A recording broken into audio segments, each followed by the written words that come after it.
देखिए जब जब ये ऑक्सीडेशन नंबर चेंज करेंगे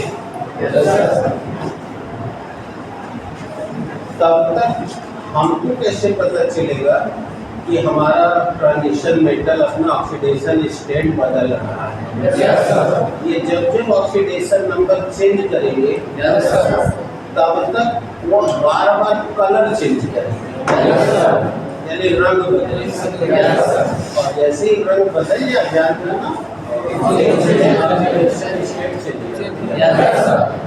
अब जैसे एक एग्जाम्पल देता हूँ। अब तुम लोग को पता है डी ग्लास में सोना भी है, चांदी भी है, तो तुम लोग सोना चांदी तावा तीनों अपने घर में देखे हो। अगर पहले तावा लेता तावा खरीद के लिया ना, वो दिन खूब चमक रहा होगा। अब घर में यूज करते जाना, देखना रंग लगातार बदला जाएगा। देखा है नहीं? पहले मैं 3-4 साल पहले पढ़ाते काफ़ी मतलब टेंस हो जाता था, बॉडी हीट हो जाती थी, ब्लड सर्कुलेशन में प्रॉब्लम होने लगती थी। तो आप लोग जानते हो आज से इसी वजह से हमारे यहाँ लोगों को धातुओं का ही आभूषण पहनाया जाता है। जैसे कोई अंगूठी पहनता है, कोई चांदी का चंद्रमा पहनता है। माताओं को देखोगे नख से लेकर सिर तक उनका आभूषण होता है। आपने कभी विचार नहीं किया आखिर ऐसा क्यों? आप सोचते हो कि इसलिए होता है कि लोग सुंदर दिखें, तो सुंदर दिखने के लिए ही आभूषण होता है, लेकिन उसका असली प्रयोजन यह नहीं है। उसका असली प्रयोजन क्या है कि जहाँ जहाँ आर्टरी हमारे शरीर पर गहराई, क्योंकि आर्टरी में वाल्व नहीं होता तो उसकी सिक्योरिटी के लिए उसको हड्डी के भीतर कैनाल में से गुजारा जाता है, और जहाँ ज्वाइंट पर निकल के बाहर आती है बस वहीं पर आर्टरी ऊपर आती है। तो जहाँ जहाँ आर्टरी ऊपर आती है वहीं वहीं आभूषण पहनाए जाते हैं। जैसे देखना रिंग फिंगर में रिंग पहनाई जाती है, यहाँ आर्टरी ऊपर आ गई है, रिस्ट में कलाई में आ गई है, गर्दन में, नाक, बहुत सारी जो आप पहन रहे हो सब जगह वही इशू चल रहा है। और उसमें क्या है, वहाँ जो आपका मेटल यूज किया गया है, सोना चांदी एक्सेट्रा, ये जब उनके टच में आता है तो आर्टरी में ऑक्सीजन की मात्रा वेन में बहने वाले ब्लड से ज़्यादा होती है, तो वो उससे ऑक्सीडाइज होकर अपने आयन्स चेंज करता है, +1 +2 +3 ऐसे बदलता है। इनके बदलने से रक्त के अंदर जो रेडायंस हैं वो ये आकर्षित करके ब्लड का सर्कुलेशन बढ़ाता है, ताकि ऑक्सीजन की एफिशिएंसी रहे, ब्रेन गर्म न हो और मसल्स सीखने न हो, पावर जनरेट करती है। ये इसके पीछे मूल रीजन होता है। अब समझ में आ गया? Any doubts? अब यही चीज देखना, जैसे तुम्हारे घरों में लोग, बहुत से लोग होंगे जो तांबा के पात्र में पानी रख के रात को सो जाते होंगे, सवेरे भी और ये ज़्यादातर उनके लिए होता है जिनका कॉन्स्टिपेशन है, माने उनको खाना नहीं पचता, शौच दोनों टाइम समय से नहीं होता, शौच करने में ज़्यादा प्रॉब्लम होती है, तो उनके लिए विकल्प है। तो वो लोग क्या करते हैं, तांबे के लोटा में पानी रख के रात के लिए सो जाते हैं। अब सुबह तांबे के साथ जो रासायनिक प्रक्रिया वो ऑक्सीडेशन स्टेट चेंज किया, अब वो पानी उनके लिए औषधि हो गया, वो ऑक्सीडाइज वाटर हो गया, और उनके पीने से बॉडी के अंदर सर्कुलेशन, बॉडी का जो मेटाबॉलिक एक्शन है वो सही हो जाता है। क्लियर हो गया? तो इसीलिए मैंने कहा कि जब जब वो ऑक्सीडेशन स्टेट चेंज करेगा वो हमेशा कलर चेंज करेगा।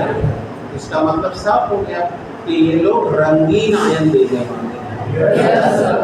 अगर आप समझ में अगला ये ऑक्सीडेशन नंबर जब जब चेंज करते हैं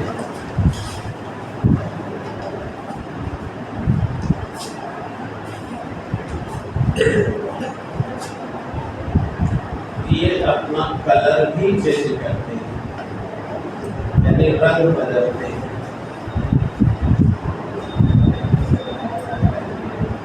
ठीक है बेटा, अर्थात इसका मतलब ये लोग रंगीन आयन बनाते हैं।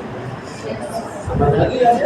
और कभी क्वेश्चन पूछते कि why do they show the colour ion, so you will say that it is only because of changing the oxidation state। अगर पूछा जाएगा कि बेटा ये लोग रंग क्यों बदलते रहते हैं, तो आप कहोगे सर ऑक्सीकरण संख्या बदलने के कारण। आ गया समझ में? अर्थात ये रंगीन आयन निकल आते हैं। हाँ बेटा, their oxidation number are always changing,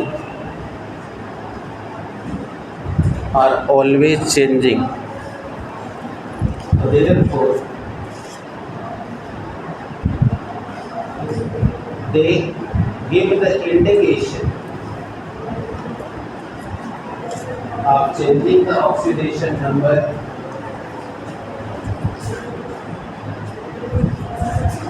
by showing the different colors। हो गया बेटा? अब जान लिया बेटा, ये पॉइंट क्लियर हो गया? अब इससे जानते हो क्या होगा?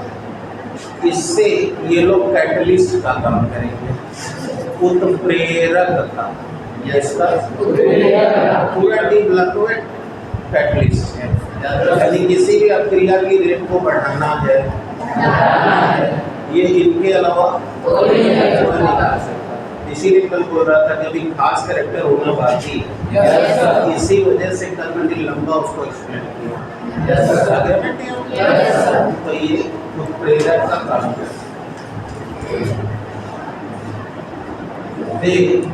Work as a catalyst.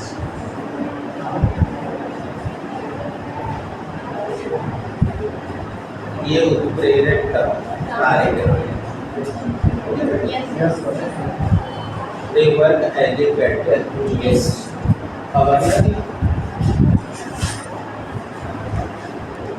अब इनमें एक खास और विशेषता है कि ये पैरामैग्नेटिज्म शो करते हैं, यानी अनुचुंबकशीलता।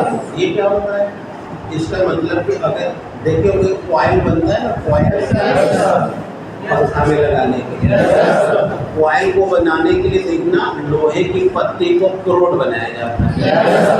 तो वो जो क्रोड है, वो क्रोड हम और कोई नहीं, संक्रमण धातुओं का ही बनाते हैं, क्योंकि इनके डालते ही चुंबक क्षेत्र की तीव्रता को ये बढ़ा देता है।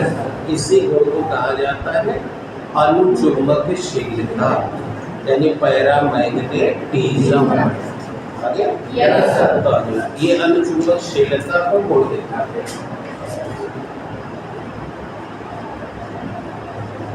They show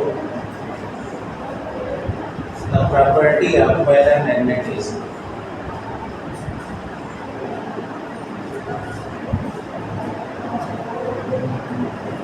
ये अनुचुंबकशीलता का गुण दिखाते हैं। जानते हैं अनुचुंबकशीलता क्या है? अब जैसे यहाँ देखो, अब जैसे ये कोई एक परिणामिका है, और अब इस डीपला का कोई भी पदार्थ धातु के रूप में इसके अंदर डालो, जानते ही इसकी तीव्रता बढ़ा देगा। इसी गुण को कहा जाता है अनुचुंबकशीलता। आ गया? तो ये अनुचुंबकशीलता का गुण दिखाता है। अब आओ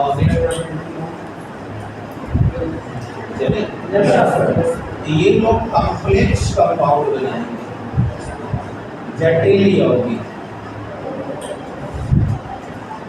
या इसी को संकर लवण भी कहा जाता है। तो ये जटिल लवण बनाएंगे, ये कॉम्प्लेक्स कंपाउंड फॉर्म करते हैं। देखो the complex compound,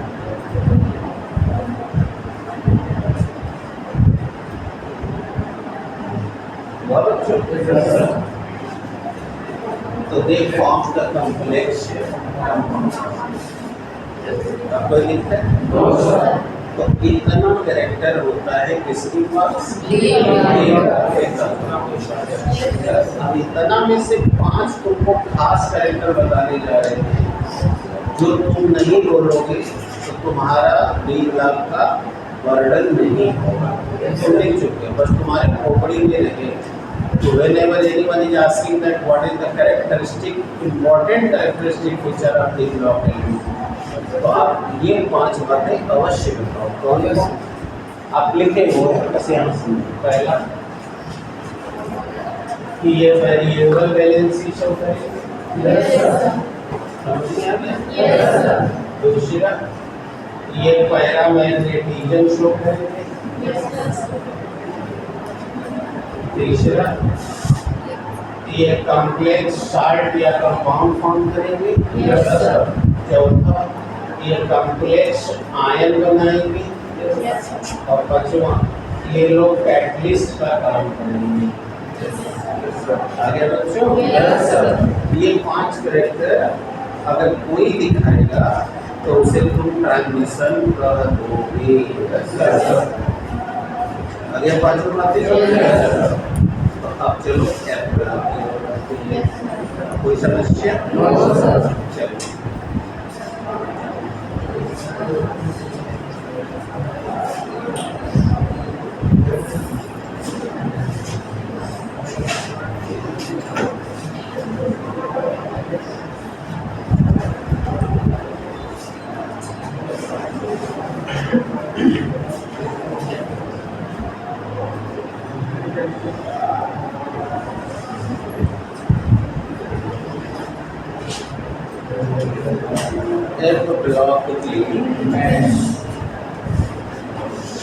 So let's consider that what are the compounds are belonging to the F block elements।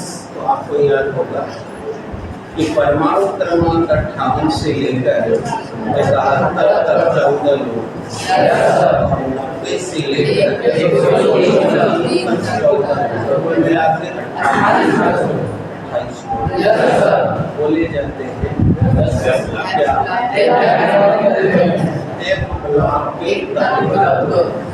और हमने आपको बताया था कि ये लोग तीसरे समूह के तत्व माने जाते हैं। ठीक है, तो आइए उन्हीं की ओर बढ़ते हैं। आप जानते ही हैं फॉर्मेलिटी की बात करते हैं। 1 2 3 4 5 6 7 8 9 10 अभी तो चाहिए 11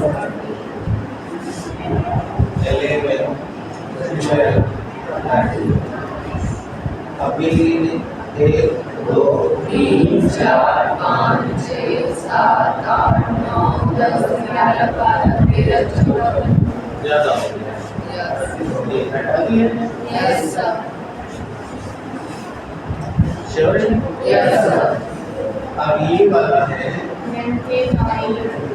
लेना है सीरीज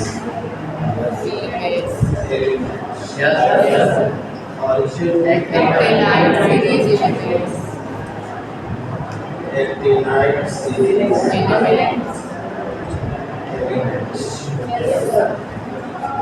अब आपको पता है कि परमाणु क्रमांक 58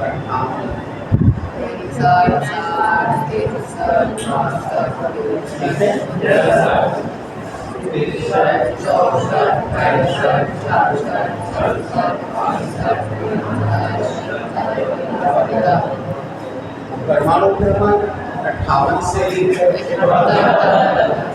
वहाँ रखे गए और उनके नाम आप जानते ही हैं। सेफ वर्क एंड एक्सपीरियंस सब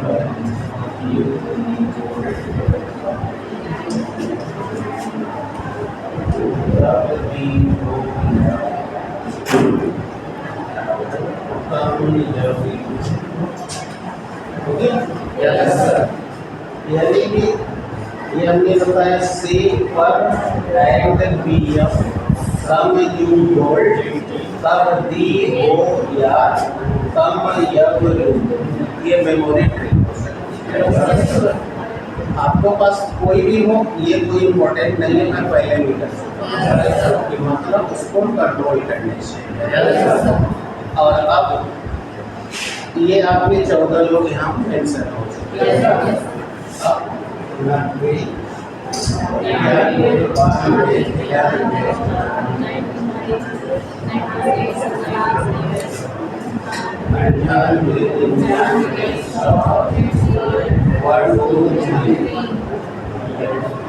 अब ये लोग हैं 89 से, और आप जानते हैं ये हैं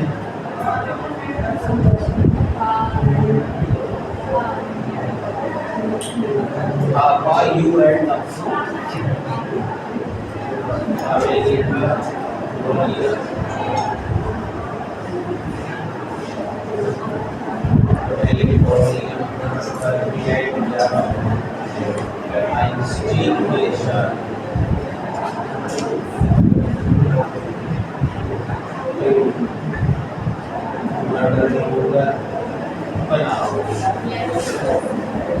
अब ये देखिए आपके हैं thorium, protactinium, uranium, neptunium, plutonium, americium, curium, californium, berkelium, einsteinium,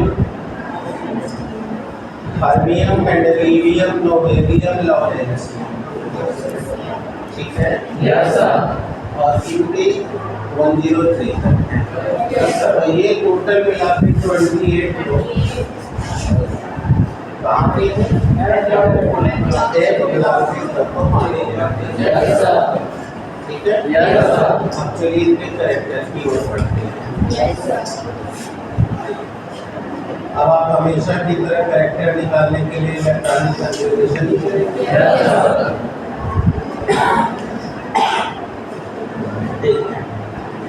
अगर हम 58 करते हैं 1 2 3 6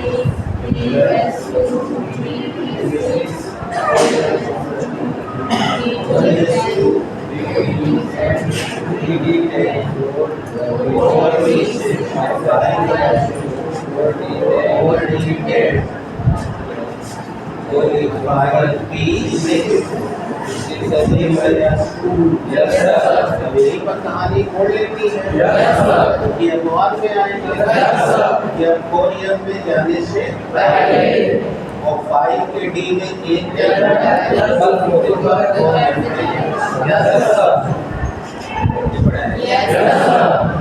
तो अब बेटा देख सकते हो 2 4 10 12 18 20 30 36 38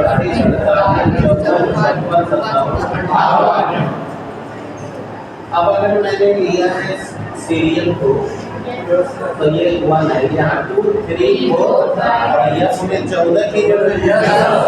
तो बताओ 1 2 समस्या। अब कोरियम का अगर मैं करूँ तो ये तो उसी तरह जाएगा। अब यहाँ हो जाएगा 6 या 5 4 या 14 5 D 10 6 B 6 7 2 ये वही प्रॉब्लम आती है। अब हम फिर से अगली कक्षा के डी में एक मिनट करने के बाद तब आएंगे मैं सही होता है ना। तो अब आप देख सकते हो जहाँ 4 या 14 हो गया है वो तुम्हारा हो चुका है 81 87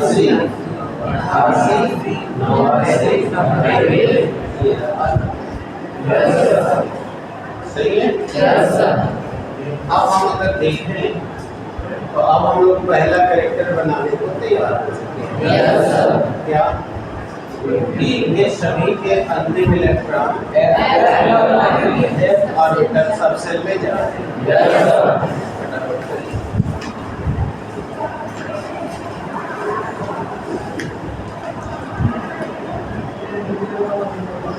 शरीर के अंतिम इलेक्ट्रॉन F सब सेल में जाता है।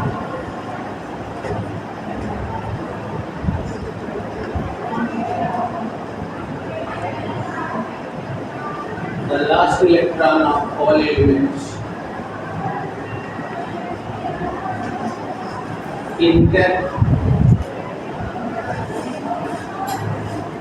in the F subshell। हो गया ना पहला? पॉइंट नंबर 2 देखिए, पॉइंट नंबर 2 में देखिए तो सबके अंतिम इलेक्ट्रॉन कोरियम में जाएंगे, इसलिए वो पूरे तत्व को कोरियम एलिमेंट कहा जाएगा और उनका नाम है लेंथेनाइड।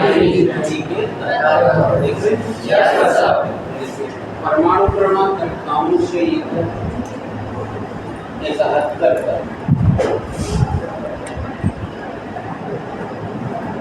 परमाणु क्रमांक 58 से 71 तक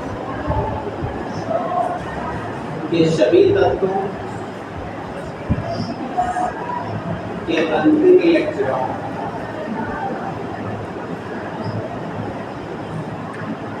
F सब सेल में पहुंचते हैं।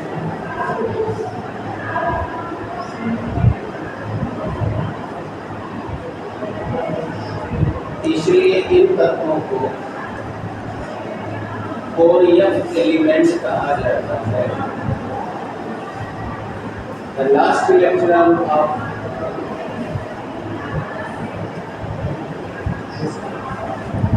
element from 58 to 71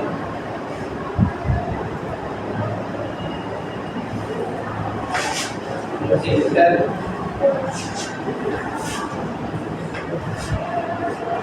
in the fourth F subset।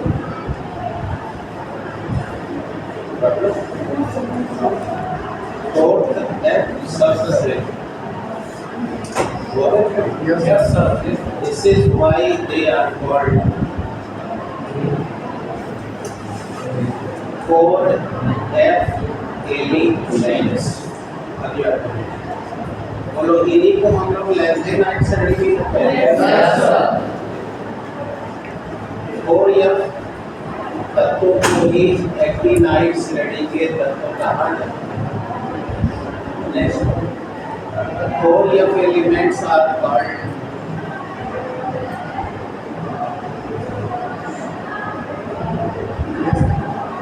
lanthanide।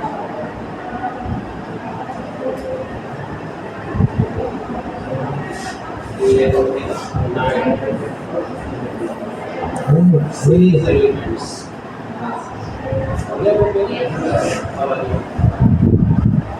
परमाणु क्रमांक 90 से 103 तक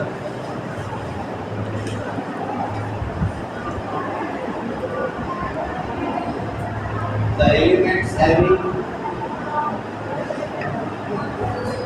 atomic number from 90 to 103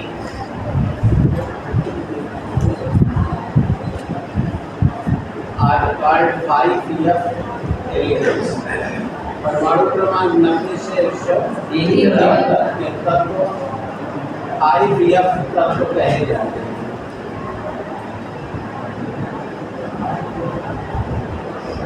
5F तत्व कहे जाते हैं और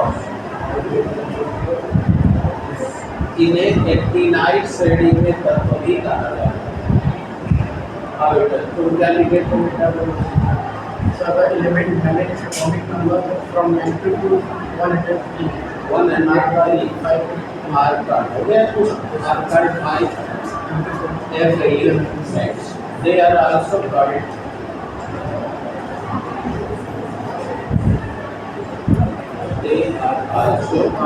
what? They are also called actinide series elements। Yes।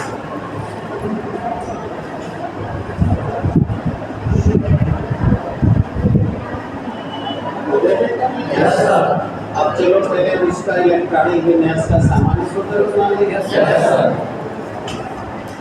Electronic विन्यास का सामान्य सूत्र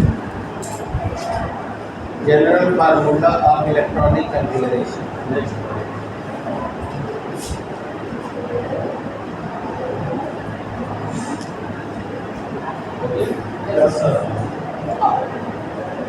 अब चलो देखो कैसे बना ले। जैसे हर बार बताया जा रहा है वैसे ही बनाएंगे। तुम चाहे 58 वाला देखो, बताओ आउटर मोस्ट टारगेट 6 है और उसका यस पूरी तरह बराबर है। तो अगर हम मान लें कि बाहरी कक्षा यन है उसका यस बना रहेगा।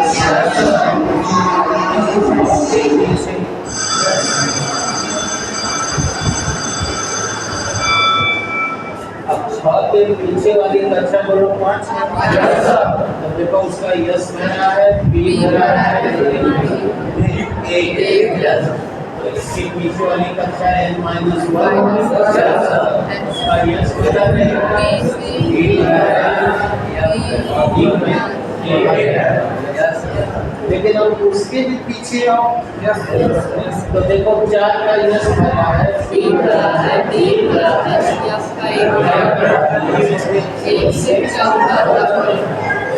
कक्षा और पीछे आ जाओ n-2 एस भरो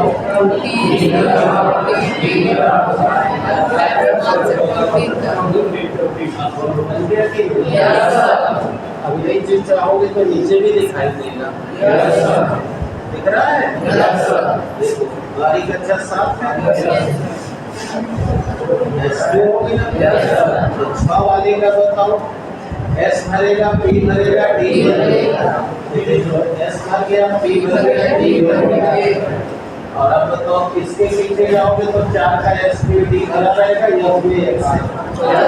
इसके पीछे 5 है, इधर भरा है तभी तो गया। क्या बोले? चलो अभी तक तो भी इतना कैरेक्टर आया, अभी 5-7 और अगले दिन कोई प्रॉब्लम?